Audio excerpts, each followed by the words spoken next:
After completing the main story Chapter 44, players can find a special quest in Amalthea Island, Inchoate World.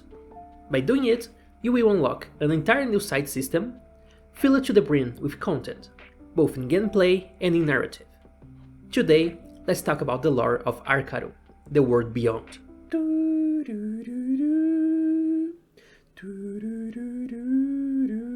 Amalthea Island, the bastion of the 4th Fleet of the Crew of Enforcers. A huge organization that works as close as you can get to a police force of the skies. While stopping for a resupply, the captain, with Licia by their side, go visit Monica, the deputy captain of the Enforcers' 4th Fleet. Together, they find a suspicious big box being carried by some unnamed bobs. They say it's cargo, confiscated from an unearthed Empire base. However, Lydia senses a powerful primal beast from within the box. The group, with Monica's command, opens it to inspect its contents. Inside, we only find framed pictures, and the presence vanishes just before the seal on the box is open. Left without answers, the captain decides to keep going with their day. Night falls, and an explosion happens in the underground locker, where the pictures were sent to. A lone culprit breached some cells and fled to the surface. Awakened by the disturbance this caused, the captain runs outside to the source of the noises, and finds an unfamiliar man, wearing a strange hooded robe. "This world will be exposed," he says. In a very cryptic monologue, the hooded man talks about the approach of a new world, his hands full with the framed pictures from before. Surrounded by enforcers, he screams in agony and dies on the spot.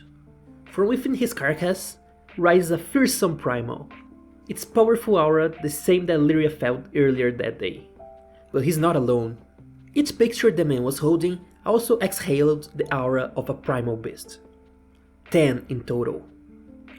The creature calls itself Inchoate World and attacks the crew. Amidst the combat, Lyria found herself in her own subconscious, alone with the Inchoate World.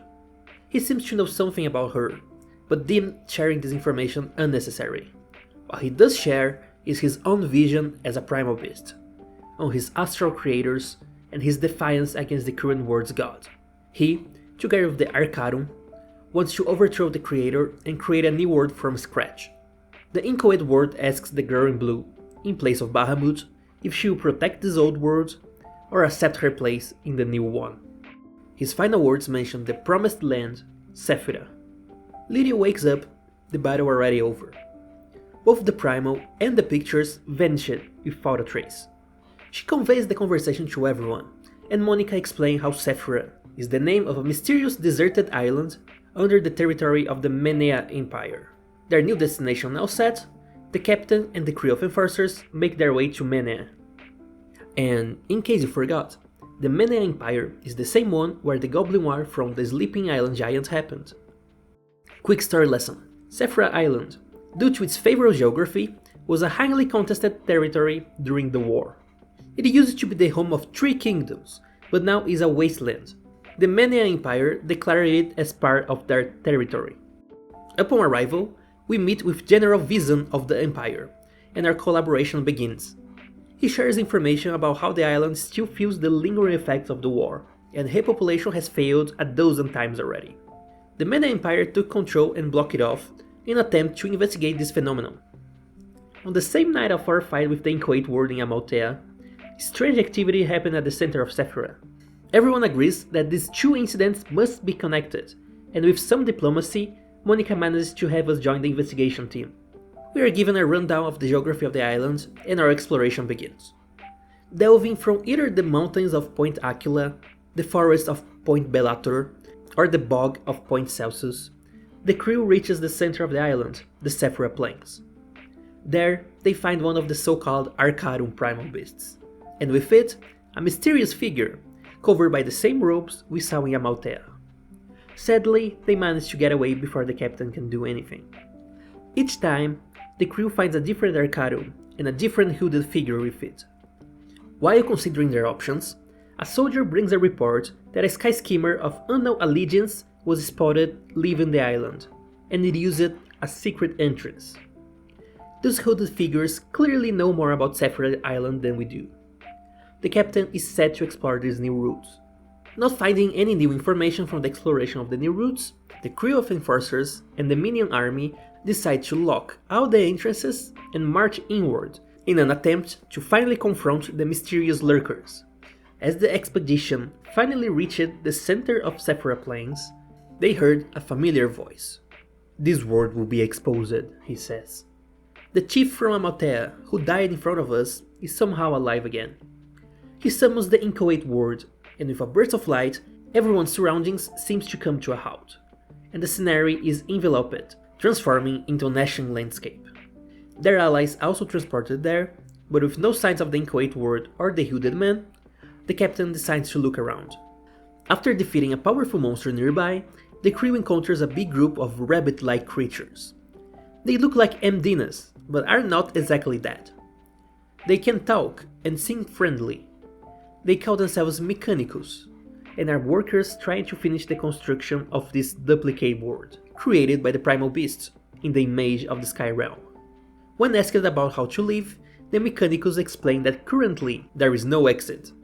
The construction of the duplicate world must be finished before it can connect to the real world, allowing them to leave. With no other options, the group decides to keep the facade that they are working with the Inchoate World, and help the Mechanicus out. The captain is handed a small guidebook with instructions to follow, which also happens to boost their strength. They now explore this duplicate world, pretending to work in its construction, while using the power of the guidebook to look for an exit. About half of the land is explored, and our old friend shows up once again. He finally introduces himself as Hist, and goes on and on about how mortals are inferior to primal beasts and how they should serve them. If the Inchoate World wants to override this world with a new one, he will gladly die for the cause.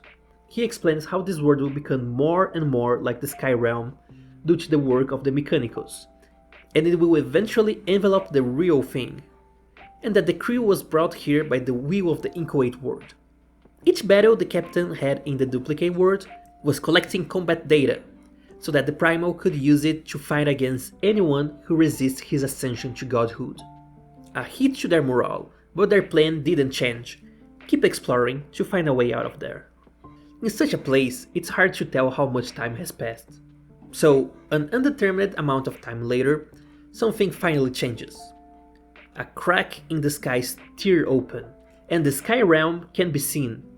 The crew and the exploration team are flung back to the Sephira Plains. From that same crack in the skies, Hist delivers one extra monologue about how the duplicate world is almost ready, then jumps back into it and goes away.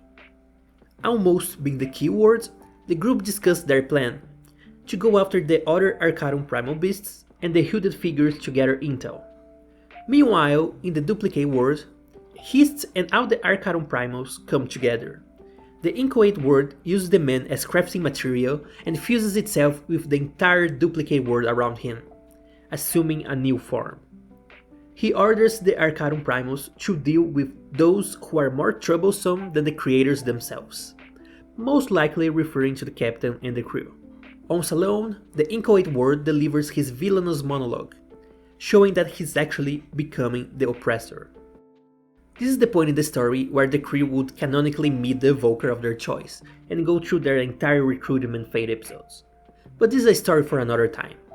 For now, all you need to know is that we found an evoker and either fixed them or made them worse. And now, this one evoker is our friend. The Inchoate World moves to the next step of his plan, opening rifts in the sky all throughout the Sky Realm, connecting both worlds. And from each rift, enemy forces are being deployed, commanded by a powerful militis, a copy of a primal beast used in the war, but with alterations to make it stronger and, in turn, more unstable.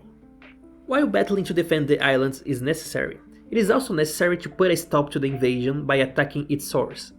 The crew is tasked with assessing the duplicate world by entering the rifts and putting a stop to the invasions. Inside the duplicate world, the crew meets with the enforcers, who entered through a different rift. They all seem to connect to the same place, the center of this copy realm. The evoker that is with you explains that the Inchoate World is absorbing the energy of this entire world, beating its time until it's fully completed. They press forward, so as to stop the primal. Upon arrival, the giant sphere talks, and directly addresses the evoker that is by the captain's side.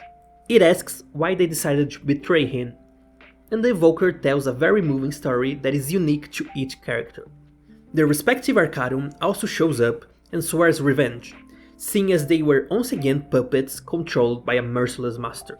However, the Inchoate World used his authority to dispose of the Arcarum Primal, completely shutting it down before the fight can even begin. He has this power because he was the one who manufactured all 10 Arcarums with the usage of old Primal Beast cores. With its biggest opposition dealt with, the Inchoate World starts to manifest its true form, in a very destructive show of power. This is the cue for the crew and the enforcers to run. But your chosen evoker doesn't move, and for a reason that makes sense for them in context, it stays together with their now defunct Arcarum.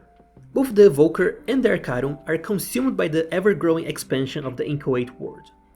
The captain tries to go back and save them, but Monica delivers the most iconic line of her entire career and karate chops the captain in the neck, to prevent another loss.